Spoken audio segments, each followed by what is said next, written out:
Troisième élément, c'est la proposition de valeur. Cette proposition de valeur, c'est ce que vous apportez de différent sur le marché. C'est ce que vous apportez d'unique qui correspond à votre marque.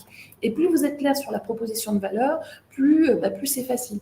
Imaginez par exemple que vous êtes, je sais pas, une compagnie d'assurance. En ce moment, je travaille avec beaucoup de compagnies, avec des compagnies d'assurance.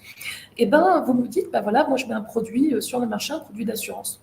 Mais votre produit, ça ne peut pas être le même que celui du voisin, ça ne peut pas être le même que celui de votre concurrent. Vous allez le présenter d'une façon, vous allez le construire d'une façon pour qu'il soit un peu unique et que le client vienne à vous, en fait, et ait envie de signer chez vous et de renouveler chez vous régulièrement sa police d'assurance. Voilà.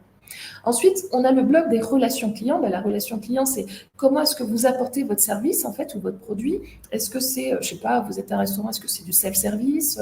Est-ce qu'au contraire, c'est du service digital? Est-ce que c'est du service physique? Est-ce que vous êtes en boutique? Etc., etc. Donc, tout ça, c'est la relation client et c'est important d'être très clair dessus pour qu'on parle le même langage. Ensuite, les segments de clients. Qui sont vos principaux segments de clientèle sur lesquels vous allez concentrer, pour lesquels vous allez développer des stratégies marketing, des stratégies commerciales, des stratégies d'acquisition en fait sur mesure et qui vont faire qu'ils auront envie de rester fidèles, qui vont faire qu'ils auront envie de vous accompagner dans la durée.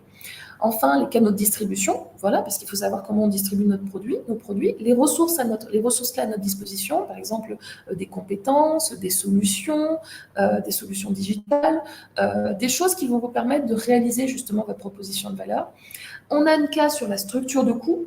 Voilà, qu'est-ce que ça va nous coûter et comment ça va nous coûter, comment on va ventiler ce coût.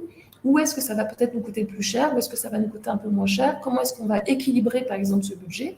Et enfin, les streams de revenus. Donc,